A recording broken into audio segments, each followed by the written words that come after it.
think that it's our responsibility as humans to take care of other humans. No one deserves to suffer. No one deserves to feel alone or to die in a condition where they could have been held and they could have been nurtured, and especially children.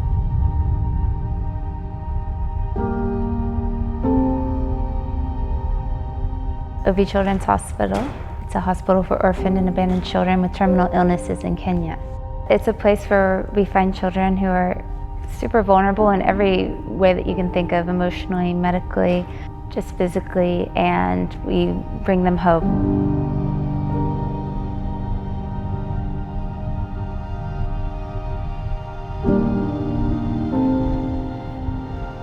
I think so often it's easy just to keep things out of sight, out of mind, and not to think of the suffering that exists.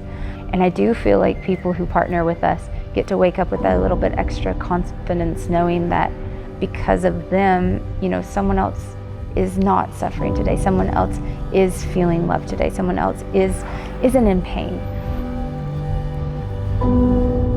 So much of what we're missing when we feel unfulfilled is that service to others. And when you have a purpose outside of yourself, and when you have something outside of your own goals and your own universe, it's really empowering.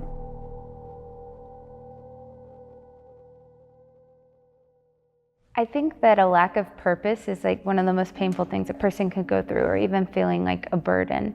So even just a small taste of it, when I was 18 years old, I broke my neck, and I remember just being in the bed and not being able to get up and do things for myself, or needing my mom to be there when I took a bath. And I remembered what it felt like to want to be able to do those things for myself and not being able to, and how that dependency made me feel. And so I always think of that when I think of these children. We aren't doing them a favor. It's their right to be taken care of. It's their right to be in a body without pain, and to be surrounded by people who care about them. That's what the approach is all about at OVI, is just making these children not feel like a product of charity, but actually that, we feel honored to be able to take care of them. But a lot of times children coming out of orphanages, particularly orphanages that have been really negligent of their care, you can just see in the child's eyes that they've never been loved. They've never truly been held. And in those times, sometimes it takes years for those children to warm up, but when they do, I find that that's one of the most beautiful things in the world, is teaching a child how to even receive that love. I felt like a population that really gets overlooked, especially in the humanitarian world, are people who have ongoing illnesses or terminal illnesses, because so often we're always looking at the numbers. How many people can we cure? Let's get the statistics up. And I really wanted to focus just on the people who were suffering, and not just the people who were curable, but the people who were dealing with these conditions every day and chronically.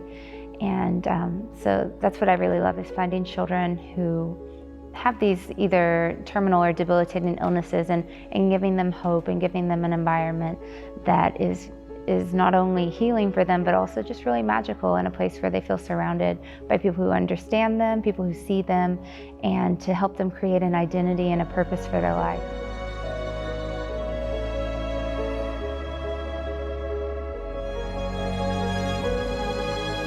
The entire mission, and I say it repetitively, is like to create a world where no child feels alone. There's something really healing about being known and being seen. And I think there's something really painful and harmful in not being seen, and just being given what everybody else is given.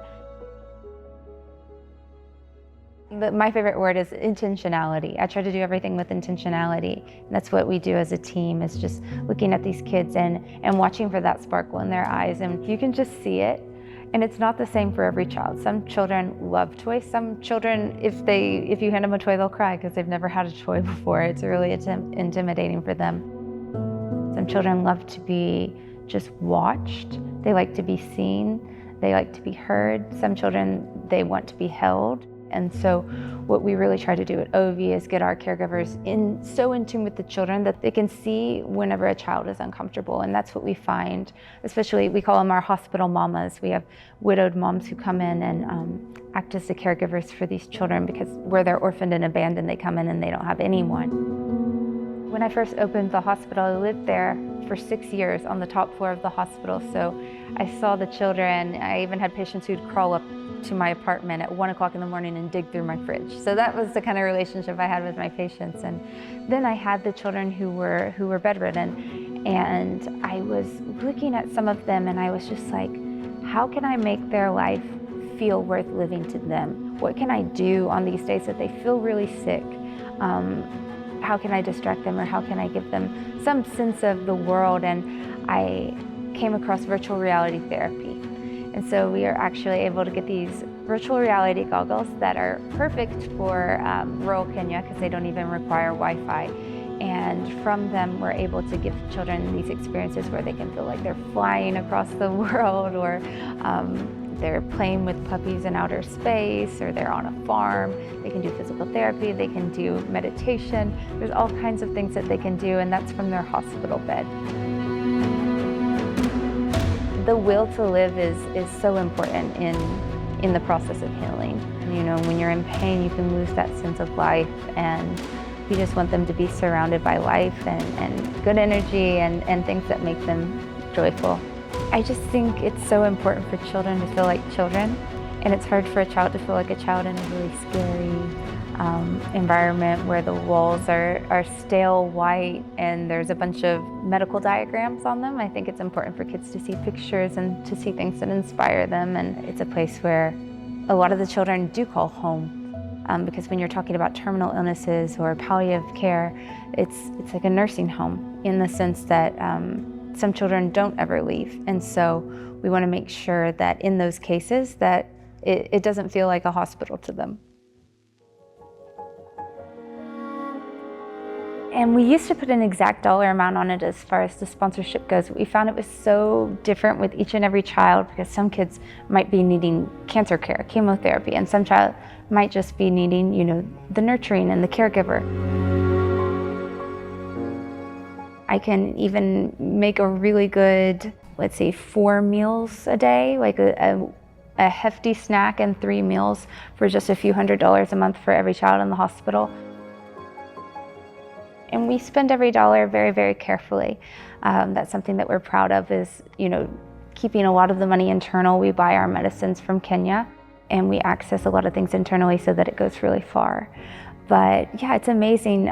Whenever we go out and we do a rural medical camp in the remote areas, we'll set up, sometimes we'll see 300 kids in a day.